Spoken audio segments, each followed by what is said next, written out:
नमस्कार दोस्तों, स्वागत है आप सभी का डिजिटल तैयारी में। मैं सौरभ भारती आप सभी का हार्दिक स्वागत करता हूं। दोस्तों, लास्ट लेक्चर में मैंने आपसे बात करी थी कि किस प्रकार से भारत के अंदर अंग्रेजों ने एक स्टेप बाय स्टेप चलते हुए एक संवैधानिक प्रारूप की रचना की।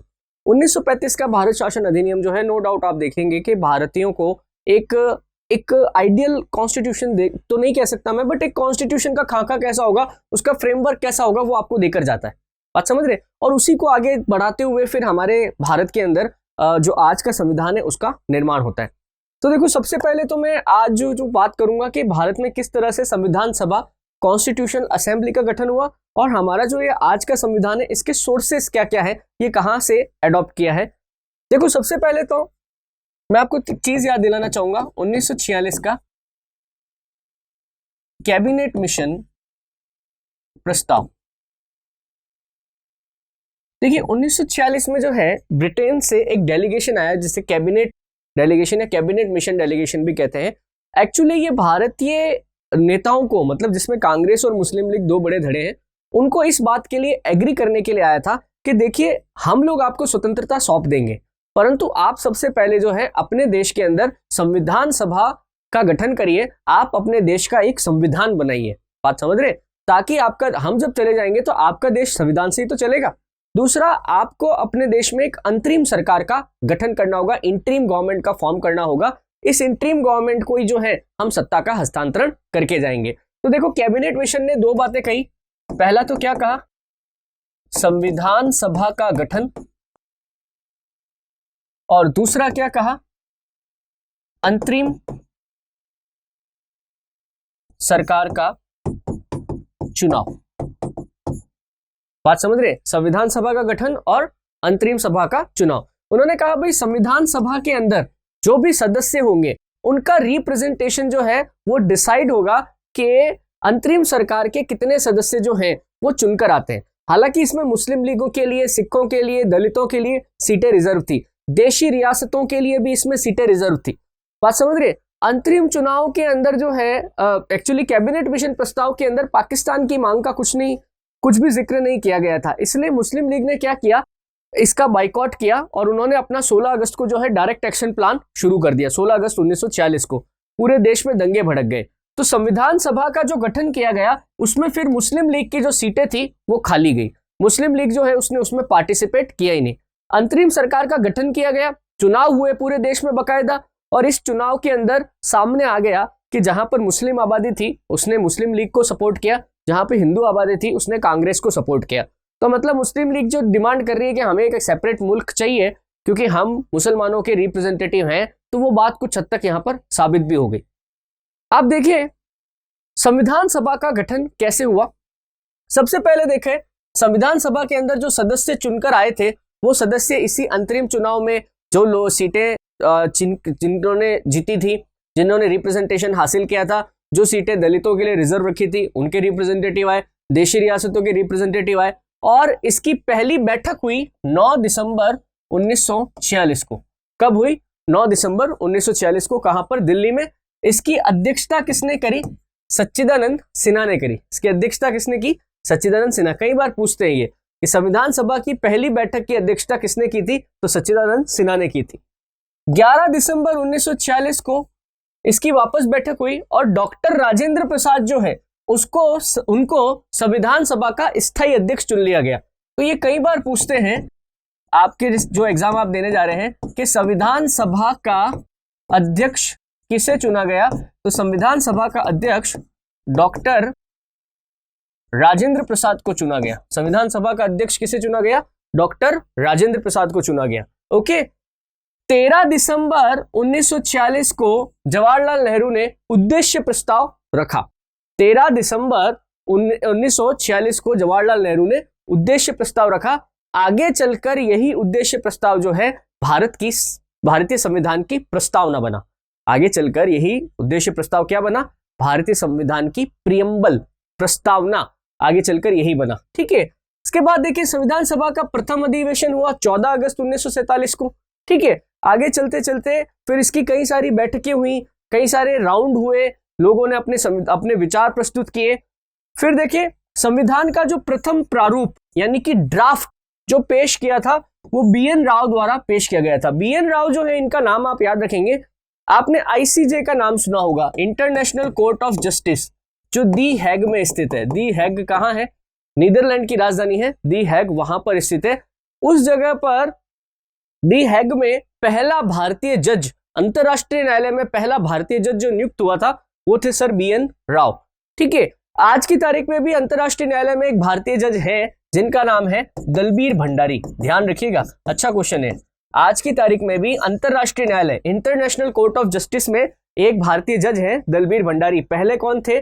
Sir B N. राव। देखिए, संविधान सभा, ये संविधान की जो प्रारूप समिति थी, संविधान की ड्राफ्टिंग कमेटी, संविधान की प्रारूप समिति, इसका अध्यक्ष जो बनाया गया था, इसका अध्यक्ष डॉक्टर भीमराव अंबेडकर को बनाया गया था। भाई, संविधान का प्रारूप कैसा होगा, किस प्रकार से इसमें कानूनों को लिखा जाएगा, इस समिति के अध्यक्ष कौन थे?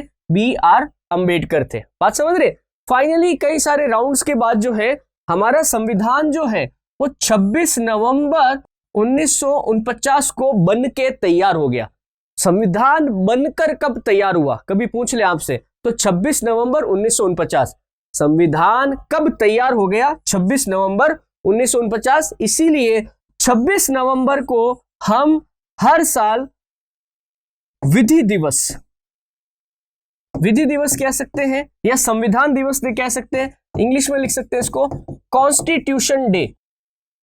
कॉन्स्टिट्यूशन डे हम मनाते हैं। हर वर्ष 26 नवंबर को हम क्या मनाते हैं? विधि दिवस या संविधान दिवस या कॉन्स्टिट्यूशन डे। पर आपको याद है, मैंने आपको हिस्ट्री के अंदर बताया था कि कांग्रेस ने सबसे पहले जो स्वतंत्रता दिवस मनाने का ऐलान किया था वो किया था 26 जनवरी 1930 को। तो कांग्रेस चाहती थी कि 26 जनवरी की जो डेट है इसे जिंदा रखा जाए। तो आगे चलकर उन्होंने क्या किया, 26 नवंबर को संविधान सभा ने तो अपना काम कंप्लीट कर दिया, भाई ये देखो अपना संविधान बनके तैयार है, पर उसे लागू किया गया 26 जनवरी 1950 को। 26 जनवरी 1950 को हमारा संविधान पूर्ण रूप से भारत पर लागू हो गया। इसीलिए 26 जनवरी को हम क्या मनाते हैं? हम गणतंत्र दिवस मनाते हैं, जिसको आप रिपब्लिक डे बोलते हो। बात समझ रहे? हालांकि जब 26 नवंबर को हमारा संविधान बन चुका था तो कुछ उपबंध जो है, संविधान के कुछ कानून जो है हमने लागू कर दिए थे। बात समझ रहे? कई सारे छोटे मोटे उपबंध हमने लागू कर दिए, पर पूर्ण रूप से पूरा संविधान जो भारत में लागू हुआ वो कब लागू हुआ? 26 जनवरी 1950 को। तो भाई क्या क्या याद रखना है? संविधान सभा की पहली बैठक 9 दिसंबर 1946, अध्यक्ष सच्चिदानंद सिन्हा। 11 दिसंबर 1946 दूसरी बैठक, डॉक्टर राजेंद्र प्रसाद स्थायी अध्यक्ष बने। उद्देश्य प्रस्ताव जवाहरलाल नेहरू द्वारा पेश किया गया 13 दिसंबर 1946 को, जो आगे चलकर भारतीय संविधान की प्रस्तावना बना। फिर प्रारूप समिति के सलाहकार कौन थे? Sir B N. राव। और प्रारूप समिति का अध्यक्ष कौन था? Doctor B R. अंबेडकर। वापस बोल रहा हूं, संविधान की जो ड्राफ्टिंग कमेटी थी, प्रारूप समिति थी, उसके अध्यक्ष तो कौन थे? Doctor B R. अंबेडकर। उसके सलाहकार कौन थे? Sir B N. राव। अंतरराष्ट्रीय न्यायालय में भारत की तरफ से पहले जज कौन रहे हैं? Sir B N. राव रहे, अभी दलबीर भंडारी हैं। संविधान कब बनकर तैयार हो गया? 26 नवंबर 1949 को बनकर तैयार हो गया। संविधान पूर्ण रूप से लागू कब हुआ? संविधान पूर्ण रूप से 26 जनवरी 1950 को लागू हुआ। ओके, ये सब बातें याद रखना। अब बात करते, देखिए हमारा आज का जो संविधान है ये किससे प्रेरित है? हमारे इतने सारे महान लोगों ने किन किन चीजों से, किन किन देशों से प्रेरणा लेकर हमें हमारे संविधान में क्या क्या बातें जोड़ी हैं। तो देखो, आपको ध्यान रखना है, 1935 का भारत शासन अधिनियम जो था, सबसे पहले तो मैं आपको बार बार कह रहा था ना, एज इट इज उसको ले लिया गया। अब जो कुछ भी जोड़ना था उसी में जोड़ना था। तो हमारा संविधान पर सबसे ज्यादा प्रभाव किसका है? 1935 के भारत शासन अधिनियम का। उसके बाद देखिए ब्रिटेन से हमने क्या क्या लिया। आज जो हम पार्लियामेंट की बात करते हैं, संसद की बात करते हैं, लोकसभा राज्यसभा की बात करते हैं, आज जब हम जो मंत्रिमंडल की बात करते हैं, प्रधानमंत्री, वित्त मंत्री, रक्षा मंत्री, फाइनेंस मिनिस्टर वगैरह वगैरह, ये सब एकल नागरिकता, सिंगल सिटीजनशिप, इसका मतलब है भारत में, पूरे भारत में रहने वाला व्यक्ति सिर्फ भारतीय कहलाएगा। ऐसा नहीं है कि वो पहले बंगाल का नागरिक है फिर भारत का नागरिक है, वो पहले बिहार का है, राजस्थान का है, मध्य प्रदेश का, गुजरात का, नहीं। भारत में रहने वाला हर व्यक्ति भारत का नागरिक है और कोई भी क्षेत्रीय नागरिकता नहीं रखता है। संसद की प्रक्रिया, विशेषाधिकार, परमाधिकार, रिट, संसद के जिस प्रकार से सत्र चलते हैं, बैठकें होती हैं, वाद विवाद होते हैं और उसके बाद जो कानून बनाने की प्रक्रिया होती है, ये सभी हमने कहां से ली है? सभी हमने ब्रिटेन से ली है। संयुक्त राज्य अमेरिका, यूएसए, आज जो आपके पास अपने मूल अधिकार हैं, स्वतंत्रता, समानता, शोषण के विरुद्ध अधिकार, धार्मिक स्वतंत्रता का अधिकार, ये सारे मौलिक अधिकार हमने कहां से लिए हैं? हमने यूएसए से लिए। हमने राष्ट्रपति, उपराष्ट्रपति का पद कहां से लिया है? यूएसए से लिया है। हमने न्यायालय, सर्वोच्च न्यायालय और हाईकोर्ट के जो न्यायाधीश है उनको हटाने की प्रक्रिया कहां से अडॉप्ट की है? यूएसए से अडॉप्ट की है। न्यायिक पुनरावलोकन, संसद के बनाए गए किसी भी कानून पर न्यायालय अपनी राय प्रकट कर सकता है और काम पड़े तो उन पर रोक भी लगा सकता है। ये जुडिशियल रिव्यू या न्यायिक पुनरावलोकन की शक्ति का जो कंसेप्ट है, ये भी हमने कहां से लिया है? यूएसए से लिया है।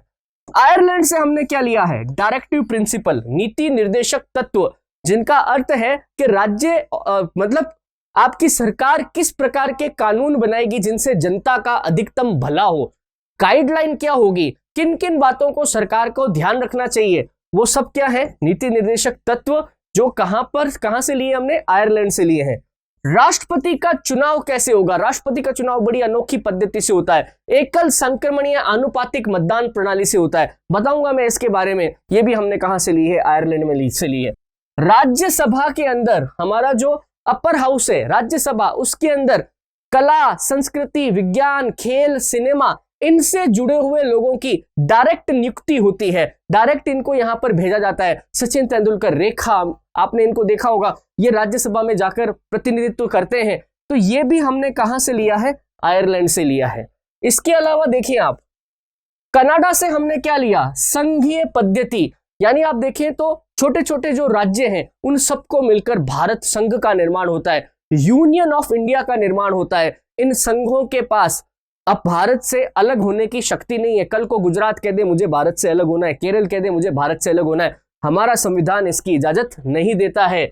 अवशिष्ट शक्तियां केंद्र के पास, अर्थात रक्षा, विदेश, वित्त, इन सब से जुड़ी हुई शक्तियां, इन पर कानून बनाने का अधिकार सिर्फ किसके पास है? सेंट्रल गवर्नमेंट के पास है। राज्यों के अंदर जो गवर्नर की नियुक्ति की जाती है, राज्यपाल की नियुक्ति की जाती है, कौन करती है? केंद्र सरकार करती है। ये सब कहां से लिया है? कनाडा से। ऑस्ट्रेलिया से हमने ली है समवर्ती सूची। समवर्ती सूची का मतलब है ऐसे विषय जिन पर राज्य और केंद्र दोनों कानून बना सकते हैं, उनको समवर्ती सूची के विषय कहा जाता है, कॉन्करेंट लिस्ट कहा जाता है इंग्लिश में। इस लिस्ट के अंदर वो मुद्दे होते हैं जिन पर केंद्र और राज्य दोनों कानून बना सकते हैं। बात समझ रहे? तो ये कंसेप्ट हमने ऑस्ट्रेलिया से लिया है।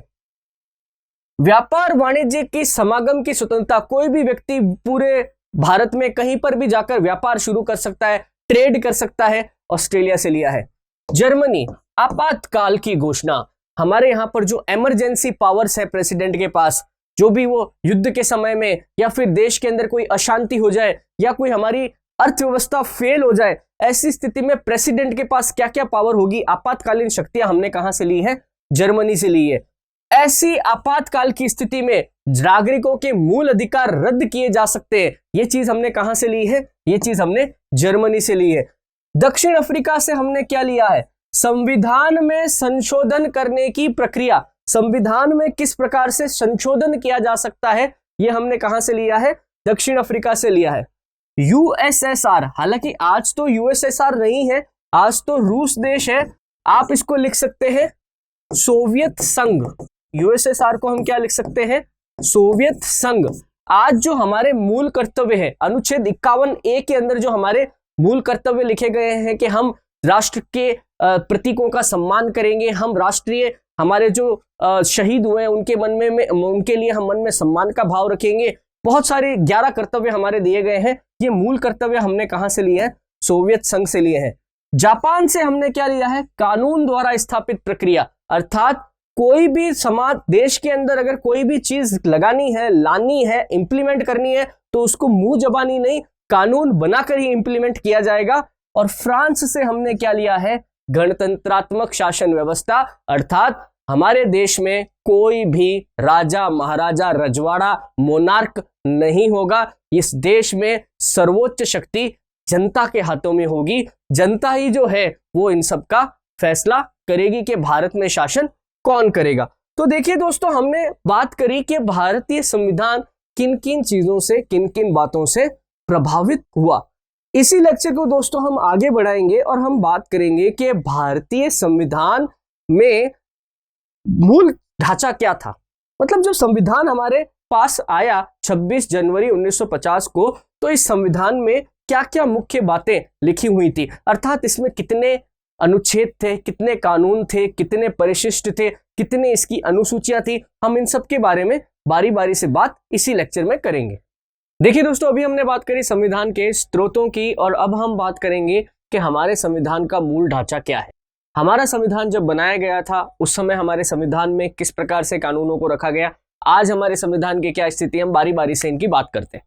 देखिए, संविधान एक जो नॉर्मल आप किताब लेके आते हैं उस किताब की तरह है, बात समझ रहे हैं। जैसे आप कोई भी एक बुक लेके आते हैं, ठीक है, इस बुक के अंदर आपने देखा होगा तो सबसे पहले आपके पास एक इंडेक्स होता है। आप जब भी किताब खोलते हैं ना, आपके पास एक इंडेक्स होती है ना, उसके अंदर आपके सभी चैप्टर्स लिखे हुए होते हैं। उन चैप्टर्स के अंदर फिर और भी सारी हेडिंग्स होती है, हेडिंग की सब हेडिंग्स होती है वगैरह वगैरह। किताब के पहले पन्ने के ऊपर आपने जनरली देखा होगा जो भी लेखक है उसका एक मैसेज होता है ना। यहाँ पर भी जब संविधान को आप किताब को खोलेंगे तो उसके अंदर भी एक मैसेज आएगा। इसे संविधान की प्रस्तावना कहा जाता है। क्या कहा जाता है? संविधान की प्रस्तावना या प्रियम्बल कहा जाता है। बात समझ रहे? और इसके बाद हमारे संविधान के जो आपकी किताब शुरू होगी, इसमें कई सारे इसके पार्ट हैं, पार्ट 1 2 3 4 करते करते ऐसे ऐसे करके आपके किताब के, जैसे आप कोई बड़ी गाइड लेके आते हो उसमें तो फिजिक्स, केमिस्ट्री, बायोलॉजी, मैथमेटिक्स सब एक ही किताब में आ जाता है। ऐसे कैसे अब इसके अंदर भी क्या है, पार्ट है, यानी भाग है। भाग 1, भाग 2, भाग 3 ऐसे करके करके आगे आगे चलता रहता है। फिर हर भाग के अंदर जो है आपके अनुच्छेद लिखे हैं। जैसे भाग 1 में अनुच्छेद 1 से 4 तक है। फिर भाग 2 इसके अंदर आपके 5 से लेके 10 तक है। फिर भाग 3 आपके 12 से लेके आगे 35 तक है। इस तरह से ये आगे आगे भाग चलते रहते हैं और जो हमारे आर्टिकल्स हैं वो इसके साथ ही आगे बढ़ते रहते हैं।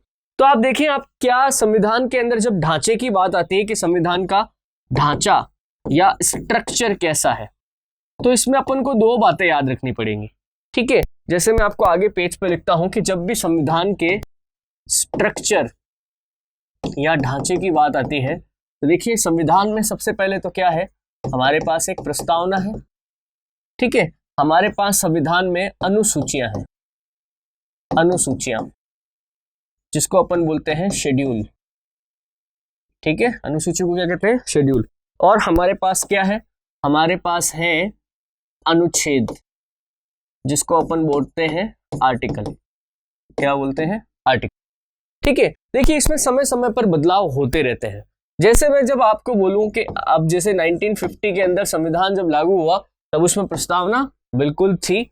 उस समय उसमें अनुसूचियां जो थी या शेड्यूल जो थे वो 8 थे और आर्टिकल जो थे वो 395। कितने थे? 395। बात समझ रहे? आज अपन का 2020 आ गया। आज भी हमारे कॉन्स्टिट्यूशन में प्रियम्बल वैसी की वैसी है, हालांकि प्रियम्बल के अंदर कुछ शब्दों को बदला गया था 1976 में। अदरवाइज आज की तारीख में शेड्यूल हो गए हमारे 12। बात समझ रहे? और संविधान संशोधन कर करके नए आर्टिकल ऐड कर करके आज जब मैं ये वीडियो रिकॉर्ड कर रहा हूं तो हमारे टोटल संविधान के अंदर आर्टिकल कितने हो गए? 466 हो गए। इसमें पार्ट रह गए अपने भाग जो है। संविधान के भाग की बात करें, भाग को आप क्या बोलेंगे? पार्ट बोलेंगे। देखो, जब मूल संविधान बना था तो कितने 22 पार्ट थे उसके अंदर, अलग अलग 1 2 3 4 ऐसे करके 22 पार्ट बनाए थे। आज की तारीख में अपने पास कितने हैं? 24 पार्ट है। तो देखो, जब भी आपको कभी पूछ ले तो आप क्या बोलेंगे? वर्तमान संविधान में, आज की तारीख में वर्तमान संविधान में 24 भाग, 466 अनुच्छेद और 12 अनुसूचियां हैं। 12 अनुसूचियां। अब देखो, हर एक चीज की मैं आपको बात बता देता हूं कि ये होती क्या है। जैसे मैंने आपसे पार्ट कहा तो आप समझ गए ना पार्ट क्या है। जैसे एक आपके पास कोई गाइड है, उसमें पार्ट 1 जो है, ठीक है, वो आप समझ लीजिए बायोलॉजी का है, पार्ट 2 जो है वो आप समझ लीजिए केमिस्ट्री का है, पार्ट 3 जो है आप समझ लीजिए कि मैथमेटिक्स का है ना। ऐसे कैसे हमारे संविधान का पार्ट 1 जो है उसके अंदर हमारे भारत का क्षेत्र लिखा हुआ है कि भारत का क्षेत्रफल क्या है, भारत के अंदर कौन कौन से राज्य और केंद्र शासित प्रदेश है, कोई दूसरा राज्य अपने अंदर आके मिलना चाहे तो क्या क्या होगा। फिर आता है भाग 2। भाग 2 के अंदर 5 से लेके अनुच्छेद 11 तक आते हैं। इसके अंदर ये लिखा हुआ है कि हमारे नागरिकता संबंधी सिटीजनशिप एक्ट क्या होगा, हमारे देश में कौन कौन व्यक्ति जो है नागरिकता प्राप्त करने का अधिकारी होगा। फिर आता है भाग 3 जिसके अंदर 12 से लेके 35 तक के आर्टिकल है, जिसके अंदर क्या लिखा हुआ है, जिसमें लिखा हुआ है हमारे मौलिक अधिकार यानी कि फंडामेंटल राइट्स। फिर आता है भाग 4। भाग 4 के अंदर लिखे हुए हमारे मौलिक कर्तव्य यानी कि वहां पे लिखे हुए हमारे नीति निर्देशक तत्व जिसको हम डायरेक्टिव प्रिंसिपल्स भी बोलते हैं, एंड सो ऑन। ये आगे आगे चलते रहते हैं। हर भाग किसी न किसी से जुड़ा हुआ है, कोई राष्ट्रपति से जुड़ा हुआ है, कोई प्रधानमंत्री और संसद से जुड़ा हुआ है, कोई सीएजी से जुड़ा हुआ है। तो हर पार्ट की अपनी कुछ ना कुछ विशेषता है। भाग का फिर देखो छोटा भाग होता है आर्टिकल। भाग से छोटा क्या है, आर्टिकल। हर भाग जो बना है, हर पार्ट जो बना है वो कुछ आर्टिकल्स को लेके बना है। जैसे मैंने अभी आपसे कहा ना भाग 1, तो भाग 1 के अंदर जो अनुच्छेद है वो कहां से कहां तक है, 1 से 4 तक। मैंने आपसे कहा भाग 2, तो भाग 2 में अनुच्छेद कहां से कहां तक है, 5 से लेकर 11 तक। मैंने आपसे कहा भाग 3, उसमें अनुच्छेद कहां से कहां तक है, 12 से लेके 35 तक। बात समझ रहे हैं, एंड सो ऑन। ये गणित आगे चलती रहेगी। हर पार्ट के अंदर कुछ आर्टिकल्स हैं। अगला जो भाग आता है ना, अगला पार्ट जो आता है, तो इसके आगे से ही गिनती शुरू होती है। यानी 1 से 4 अगर भाग 1 में है तो फिर अगला आर्टिकल भाग 2 में कौन सा आएगा, 5 आएगा। फिर 5 से 11 तक तो अगला फिर कौन सा आएगा, 12 से 35 भाग 3 में। ऐसे सो ऑन आगे चलता रहता है, ठीक है। अब देखिए अनुसूचियां क्या है। अनुसूचियां बिल्कुल अलग लिखी हुई हैं। अनुसूचियों में क्या है, आप ऐसा कह सकते हैं, कई बार होता है ना रेफरेंसेस। जैसे आपको मैं बोलूं कि हमारी जो फर्स्ट अनुसूची है, पहली अनुसूची, उसमें भारत का राज्य क्षेत्र, भारत का राज्य क्षेत्र यानी कि भारत जिस गणराज्य की मैं बात करता हूं, जिस भारत की मैं बात करता हूं, वो कहां से कहां तक होगा, उसमें कौन कौन सी टेरिटरी होगी। बात समझ रहे।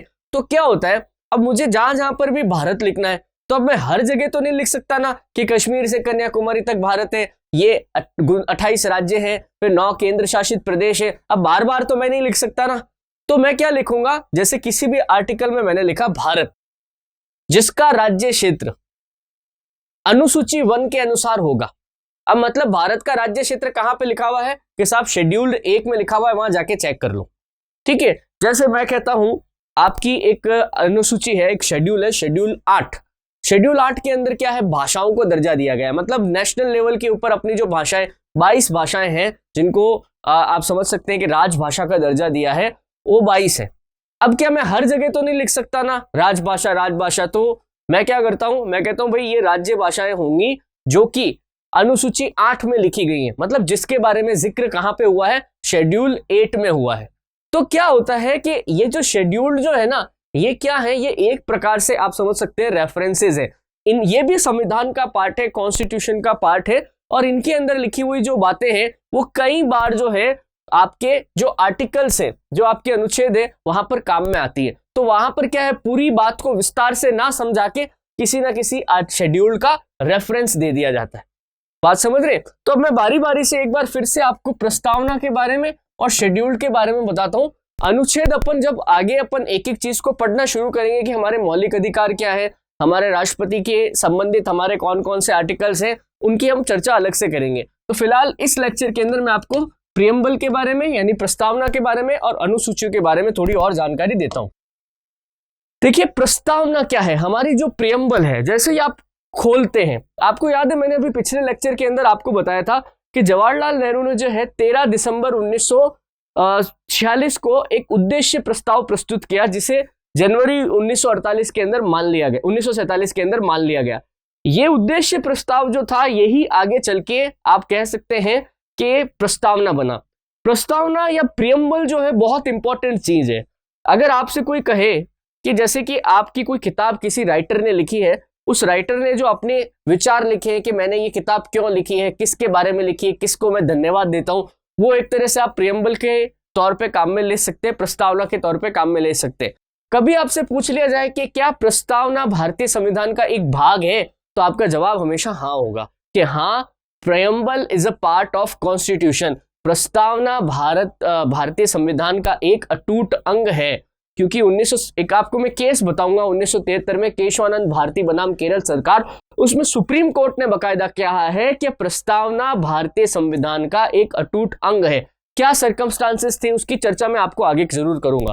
प्रस्ताव में क्या लिखा हुआ है एग्जैक्टली जो मैंने यहाँ पे लाइन लिखी है ये वाली, ये हमारी पूरी प्रस्तावना है। एक बार मैं आपको इसको पढ़ के सुनाता हूं, आप भी पढ़िए इसे।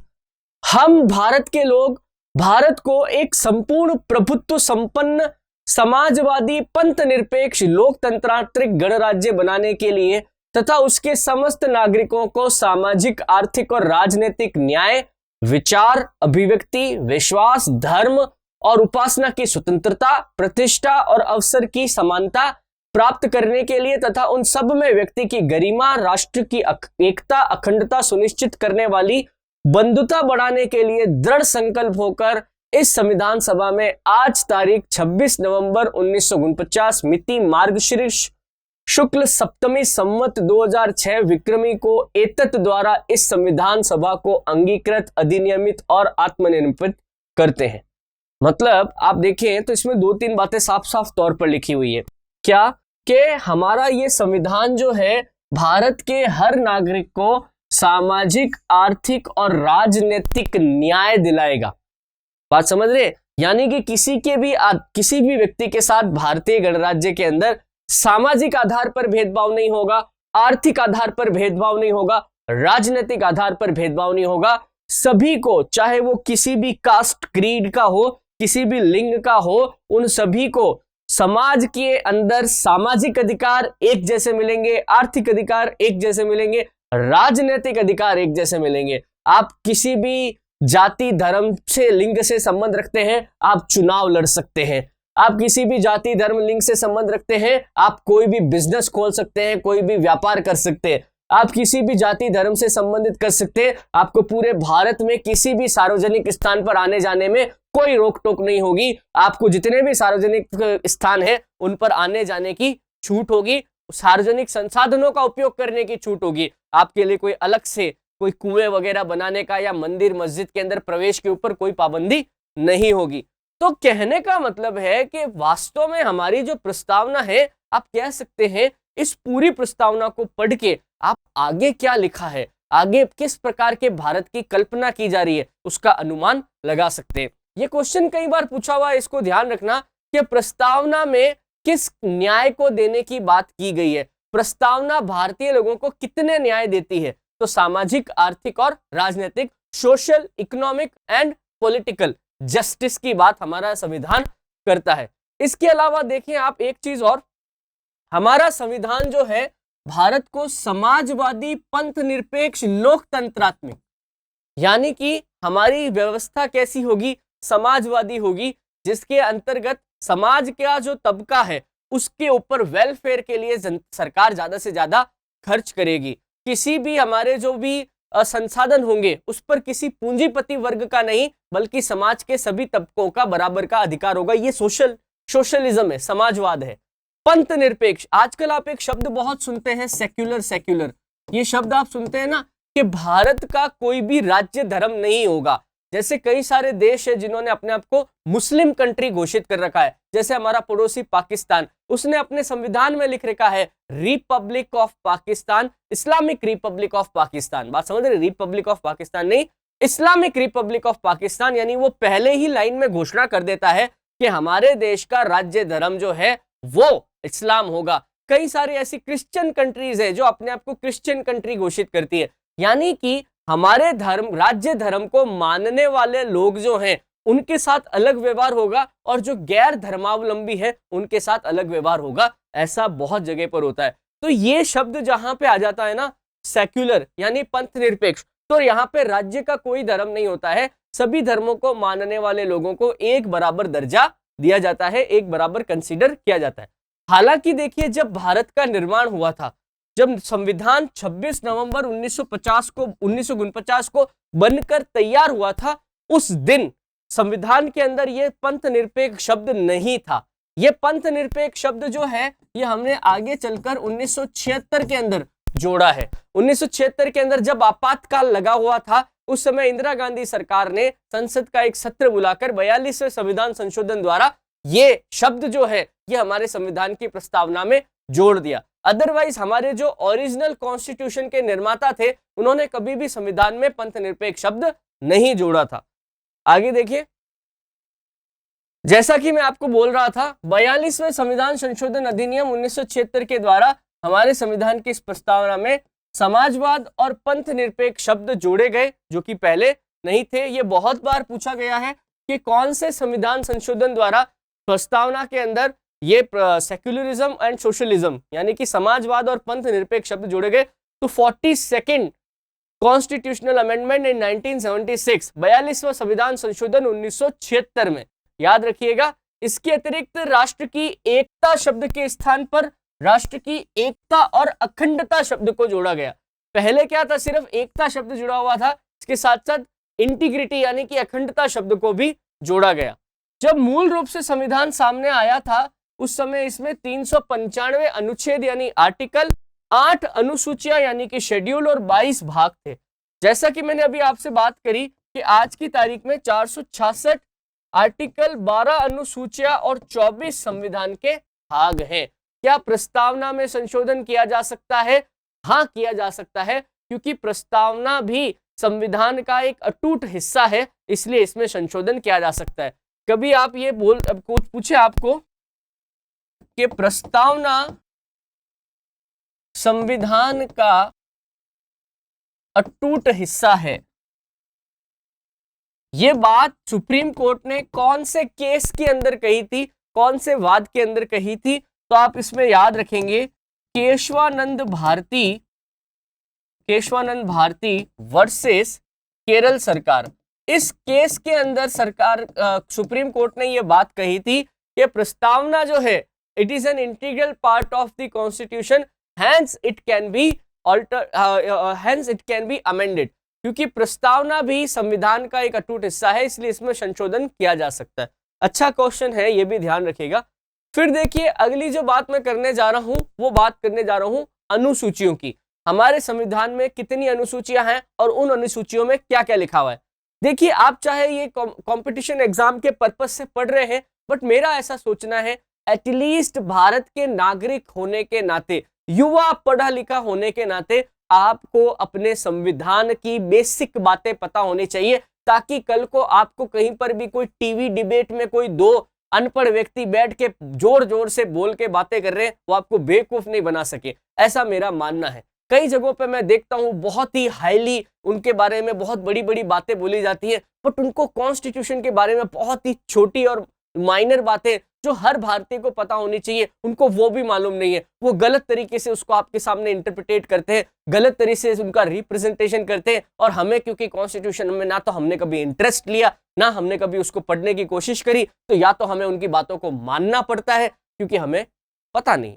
तो मैं चाहूंगा आप अगली 4-5 क्लासें जो हमारी कॉन्स्टिट्यूशन की होने वाली है, खास करके हमारे संविधान का ये मूल ढांचा जो लेक्चर हम आज कर रहे हैं, और जो मैं नेक्स्ट लेक्चर आपके मौलिक अधिकारों के बारे में करूंगा, आपके फंडामेंटल राइट्स के बारे में करूंगा, वो तो आपको जरूर करना चाहिए और दिल से आपको अपने फंडामेंटल राइट्स को याद भी करना चाहिए। तो देखिए, मैंने जैसा आपसे कहा था, शेड्यूल्ड के अंदर ऐसी बातें लिखी हुई हैं जिनका रेफरेंस बार बार कॉन्स्टिट्यूशन में दिया जाएगा।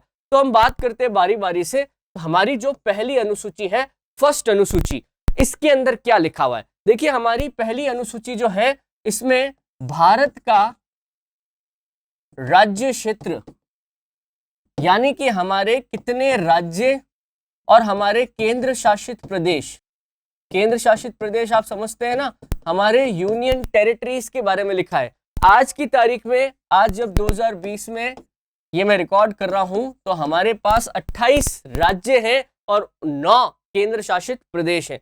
इनके नाम, इनकी टेरिटरी, ये सभी इस पहली अनुसूची के अंदर लिखी हुई है। अगर किसी राज्य के 2 टुकड़े करने हो, अगर किसी राज्य का नया नामकरण करना हो, आपका कोई पड़ोसी देश नेपाल, भूटान कल को कह दे मुझे भारत में मिलना है, उसके लिए क्या प्रोसीजर होगा, ये सभी कहां लिखा हुआ है?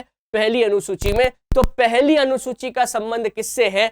भारत के राज्य क्षेत्र से। भारत का क्या क्षेत्रफल है, भारत का क्या लोकेशन है, कौन कौन से राज्य हैं, इनके नाम क्या क्या है। दूसरी अनुसूची देखिए, बड़ी महत्वपूर्ण अनुसूची है। इसमें सिर्फ आप याद रखें वेतन व भत्ते, शॉर्ट में याद रखें।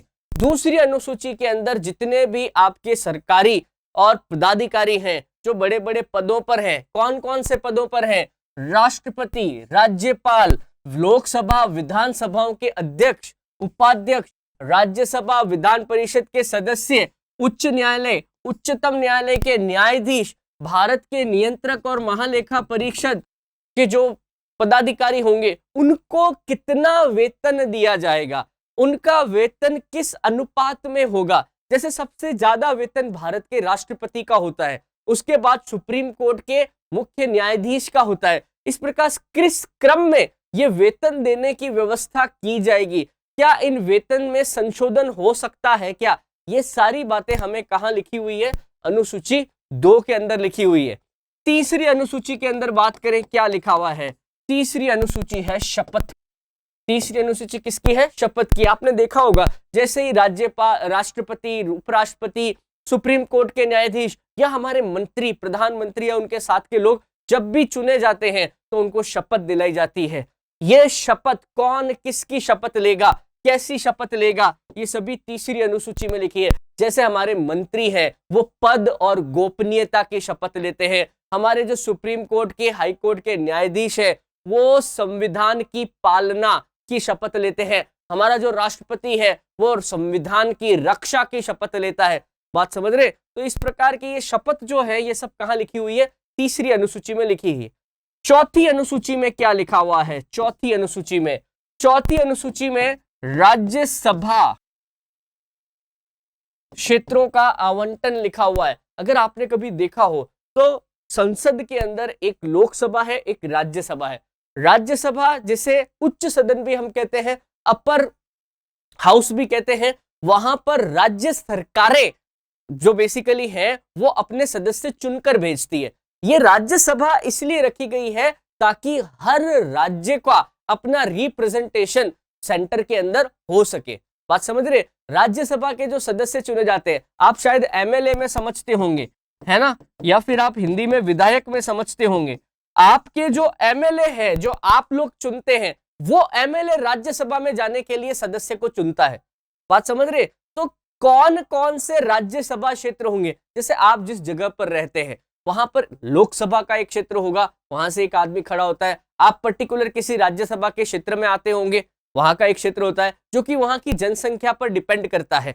बात समझ रहे? तो किस राज्य में कितने राज्यसभा की सीटें होंगी, उनका क्षेत्र कहां तक होगा, ये सब कहां पर लिखा हुआ है? चौथी अनुसूची में लिखा हुआ है। आइए बात करें पांचवी अनुसूची की। देखिए पांचवी अनुसूची के अंदर जो है एससी और एसटी,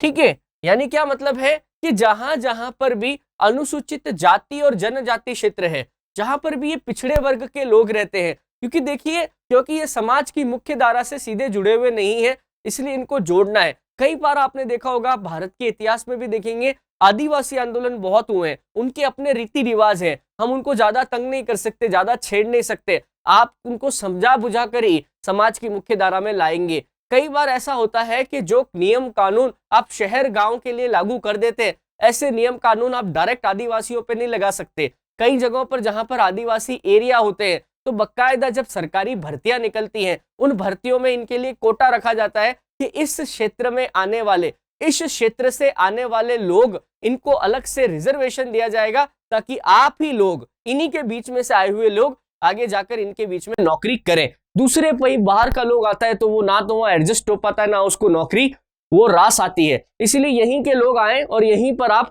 रिजर्वेशन देके हम आपको नौकरी दे देते हैं, तो आप सरकार का साथ दीजिए। तो अनुसूचित जाति और जनजाति क्षेत्रों का किस प्रकार से नियमन किया जाएगा, किस प्रकार से कानून बना जाएंगे, ये कहां लिखा है? पांचवी अनुसूची में। छठी अनुसूची भी कुछ इसी तरह की है, पर छठी अनुसूची में क्या है? असम, मेघालय, त्रिपुरा, मिजोरम, हमारे नॉर्थ ईस्ट के जो राज्य हैं, आप देखें तो यहाँ पे सबसे ज्यादा आपको ट्राइबल पॉपुलेशन या आदिवासी जनसंख्या मिलेंगी। नॉर्थ ईस्ट आप देखें तो कई मायनों में भारत से अलग है। बात समझ रहे? पहाड़ी इलाका है, जनजाति इलाका है, और यहाँ की जनजातियां हिंसक प्रवृत्ति की भी है। भारत में शामिल होने के प्रश्न पर भी यहाँ पर बड़ा लंबा संघर्ष हुआ है। तो ऐसी स्थिति के अंदर हमारे नॉर्थ ईस्ट में असम, मेघालय, त्रिपुरा और मिजोरम के लिए अलग से कानून बनाए गए हैं, अलग से उपबंध दिए गए हैं। बहुत सारी प्रथाएं, जैसे अपने यहाँ पे पंचायत वगैरह होती है, पंचायत वाला सिस्टम वहां पे है ही नहीं। बात समझ रहे? ग्राम पंचायत वगैरह वहां लगती नहीं है, उनका अलग ही काम चलता है, अलग ही वो कबीला व्यवस्था के अंदर यकीन करते हैं, और आज भी कबीला व्यवस्था को ही सरकार भी संरक्षण देके बैठी है। तो छठी अनुसूची के अंदर उत्तर पूर्वी भारत के राज्य असम, मेघालय, त्रिपुरा, मिजोरम, इन राज्यों के लिए अलग से प्रावधान किए गए हैं। फिर देखिए सातवीं अनुसूची। सातवीं अनुसूची जो है, इसके अंदर विषयों का बंटवारा किया गया है। मैं यहां लिख देता हूं, सातवीं अनुसूची में विषयों का बंटवारा, डिवीजन ऑफ सब्जेक्ट्स। विषयों का बंटवारा क्या है? देखो, विषयों के बंटवारे से मतलब है कि कौन से विषय पर कौन कानून बनाएगा। जैसे आप देखो कि कोई रक्षा का मुद्दा है, हमारे देश के डिफेंस का मुद्दा है, क्या उसमें राजस्थान का मुख्यमंत्री जाकर डिफेंस जो अपनी मिनिस्ट्री है उसमें अपना पक्ष रख सकता है? क्या नहीं रख सकता।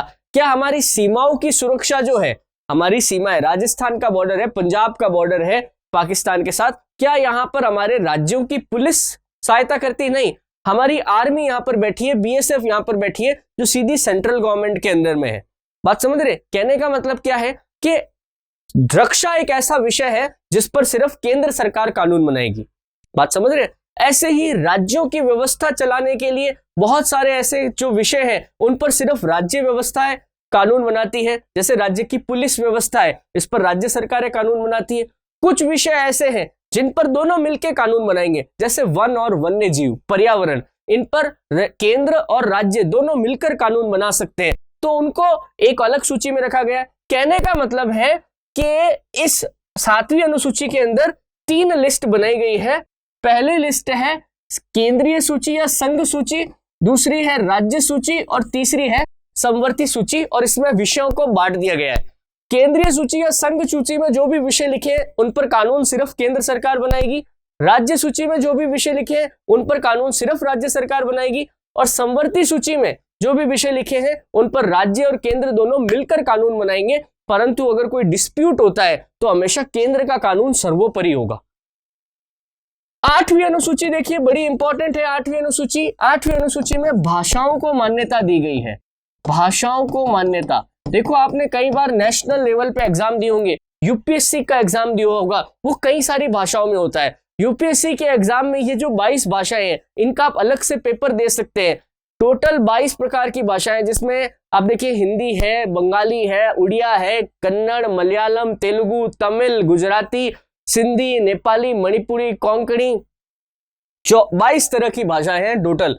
इन 22 भाषाओं को केंद्र ने राजभाषा का दर्जा दिया है। कई सारे राज्य जो हैं, उन राज्यों की जो भाषा है, कई सारे ऑफिसों के अंदर लोकल काम जो है वो उनकी लोकल भाषा में होते हैं। आप पंजाब जाएंगे तो पंजाबी के अंदर आपको लोकल ऑफिसेस के अंदर कई सारे दस्तावेज मिलेंगे, गुजरात में आपको गुजराती में मिलेंगे, ओडिशा के अंदर उड़िया में मिलेंगे, कर्नाटक के अंदर आपको कन्नड़ में मिलेंगे। तो एक तो अंग्रेजी भाषा नेशनल लेवल पे सब जगह पे काम में ली जा रही है, दूसरा उनकी राजभाषा जो है उसे काम में लिया जा रहा है। और राजभाषा कौन सी? वो जिसका उल्लेख 8वीं अनुसूची में किया है। जैसे मैं एक उदाहरण देता हूं, राजस्थान की किसी भाषा को इस सूची में दर्जा नहीं है। राजस्थान की कोई राजस्थानी भाषा या मारवाड़ी भाषा के रूप में उसको दर्जा नहीं दिया हुआ है। तो फिर या तो आप हिंदी का काम में लेंगे या इंग्लिश का काम में लेंगे। मारवाड़ी भाषा का कोई भी आप चीज जो है प्रपत्र किसी में काम नहीं ले सकते। तो देखिए 8 अनुसूचियां जो है यहां तक ये हमारे ओरिजिनल कॉन्स्टिट्यूशन में थी, पर 4 जो है वो बाद में जोड़ी गई। पहली जो सूची आई वो थी 9वीं अनुसूची। 9वीं अनुसूची सबसे पहला संविधान संशोधन, जरूर याद रखिए 1951 में पहला संविधान संशोधन, फर्स्ट कॉन्स्टिट्यूशनल अमेंडमेंट जो हुआ वो इसी अनुसूची का हुआ। एक्चुअली क्या हुआ, जब हमारा संविधान बना ना, संविधान निर्माताओं से एक भूल हो गई कि हमारे संविधान, हमारे देश की लगभग 100% जो भूमि है उस पर मात्र 2% लोगों का कब्जा है, जो रसूखदार लोग थे, राजा रजवाड़े उनके सामंत थे, दक्षिण भारत में कई सारे ब्राह्मण वर्ग के लोग थे। तो ऐसी केस में क्या हुआ कि भूमि तो है भूमि मालिकों के पास, अधिकांश जनता जो खेतीहर किसान है वो लोगों की भूमि पर काम ही करते हैं। तो जब तक भूमि का ही वितरण समान तरीके से नहीं होगा तो हम देश के अंदर समाजवाद की स्थापना कैसे कर सकते हैं। ऐसी स्थिति में अब भूमि को अधिग्रहित करना पड़ेगा, तो वो तो हमारा संपत्ति का अधिकार हो जाता था, तो मामला बहुत गड़बड़ हो गया। तो फिर क्या हुआ कि सरकार ने क्या किया, एक अनुसूची बनाई जिसको बोला अपन ने अनुसूची 9, शेड्यूल्ड 9।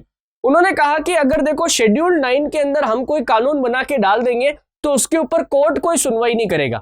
नहीं तो क्या होता था, आप अगर आपके मौलिक अधिकारों का कहीं भी उल्लंघन होता है तो आप कहां चले जाते हैं, सीधा कोर्ट में चले जाते हैं। जैसा कि मैंने कहा कि हमें एक मौलिक अधिकार मिला हुआ था, संपत्ति का अधिकार, जिसके अंतर्गत हम कितनी भी संपत्ति रख सकते थे, हमें कोई बाध्य नहीं करेगा कि अपनी संपत्ति छोड़ो। बात समझ रहे। पर सरकार ने क्या किया कि लिमिट कर दी कि एक आदमी इतनी भूमि को रख सकता है, बाकी भूमि उसे सरकार को देनी होगी। ये शुरुआत के अंदर हुआ था जब आजादी हुई। तो ऐसी स्थिति में तो एक तो आपने कह दिया संपत्ति का अधिकार है, दूसरा आपने कह दिया नहीं सरकार आपकी एक्स्ट्रा भूमि का अधिग्रहण कर सकती है, तो दोनों बातें कैसी होगी। तो सरकार ने एक बीच का रास्ता निकाला। उन्होंने क्या किया, शेड्यूल 9 जोड़ा। उन्होंने कहा देखो अगर संसद ने कोई कानून बनाया और उसको शेड्यूल 9 के अंदर डाल दिया तो फिर कोर्ट उसके ऊपर कोई डिसीजन नहीं ले सकता। अब नॉर्मल बात क्या है, कानून बनाने का अधिकार संसद को है और कानून के अनुसार काम करने का अधिकार किसको, न्यायपालिका को है। न्यायपालिका कभी भी संसद के काम में इंटरफेयर नहीं कर सकती। इसका मतलब क्या हुआ, अगर संसद ने कह दिया कि अनुसूची 9 के अंदर कोई कानून आया है तो उसमें न्यायपालिका दखल अंदाजी नहीं करेगी, तो न्यायपालिका दखल अंदाजी नहीं करेगी उसमें। इसके बाद आप देखें कि अनुसूची 9 के अंदर बड़ा उपयोग लिया गया है। जैसे मैं अभी लेटेस्ट आपको सुनाता हूं, राजस्थान के अंदर आप देख रहे होंगे कि गुर्जर आंदोलन काफी समय से चल रहा है, वो आरक्षण की मांग कर रहे हैं कि हमें अलग से आरक्षण दीजिए। अब आरक्षण का मामला यह है कि आरक्षण 50% से ज्यादा नहीं दिया जा सकता। 50% से ज्यादा अगर आरक्षण देना है तो केंद्र सरकार दे सकती है अगर आरक्षण को 9वीं अनुसूची में शामिल कर दिया जाए। जैसे आप महाराष्ट्र में जाएंगे, तमिलनाडु में जाएंगे तो आरक्षण की सीमा 65% तक 75% तक हो रखी है। बात समझ रहे। तो ऐसी स्थिति में ऐसा कैसे हुआ कि केंद्र तमिलनाडु और महाराष्ट्र ने जो अपने विधानसभाओं के अंदर जो एक्ट पास किया उसको केंद्र सरकार ने क्या किया, संसद के अंदर 9वीं अनुसूची में डाल दिया। तो ऐसी स्थिति में क्या हुआ, 9वीं अनुसूची में जाते ही अब कोर्ट उसके ऊपर कोई डिसीजन नहीं ले सकता। अशोक गहलोत ने एक बार 5% एमबीसी को आरक्षण दे दिया, अति अन्य पिछड़ा वर्ग जो था एमबीसी है ना। अब वो अन्य पिछड़ा वर्ग को वो आरक्षण देने के 5% बाद में क्या हुआ कि वो 50% से ज्यादा हो गया। कोर्ट में मामला गया, कोर्ट ने खारिज कर दिया। अब वापस से मांग कर रहे हैं कि आप क्या करिए इस आरक्षण को, इसको केंद्र सरकार को प्रस्ताव भेजे और केंद्र सरकार इसको 9वीं अनुसूची में शामिल करे ताकि फिर कोर्ट कचहरी का चक्कर नहीं रहे। तो 9वीं अनुसूची के अंदर कोई भी कानून आ जाता है तो फिर कोर्ट उसके ऊपर कोई डिसीजन नहीं ले सकती। 10वीं अनुसूची देखो, 10वीं अनुसूची क्या है, ये आई 1985 में। 10वीं अनुसूची कब आई, 1985 में। क्या हुआ, 1985 आते आते है ना, लोगों ने, नेताओं ने दल बदलने बहुत शुरू कर दिए। जैसे मैंने कांग्रेस की टिकट पे चुनाव लड़ा, चुनाव जीतने के बाद में बीजेपी में चला गया। बात समझ रहे। इस प्रकार की जब घटनाएं बहुत होने लगी तो ये तो धोखा था। मान लीजिए किसी व्यक्ति ने कहा भाई ये आदमी तो ठीक ठाक है परंतु कांग्रेस पार्टी अच्छी, तो मैं कांग्रेस पार्टी को वोट दे रहा हूं भले ये कैंडिडेट कैसा भी हो। अब उस कैंडिडेट ने क्या किया, कांग्रेस के नाम पे चुनाव जीत के वो बीजेपी में आ गया, तो ये तो जनता के साथ धोखा हुआ ना। तो इस धोखाधड़ी को, दल बदल को रोकने के लिए अनुसूची 10 लाई गई। इसके अंदर यदि कोई व्यक्ति दल बदल कर लेता है तो उसको क्या सजा मिलेगी, उसके लिए क्या कानून बनाए जाएंगे, उनका उल्लेख किया गया है। किसमें, अनुसूची 10 में। 11वीं और 12वीं अनुसूची बड़ी इंपॉर्टेंट है दोस्तों। 11वीं और 12वीं अनुसूची जो है ये लाई गई 1992 में।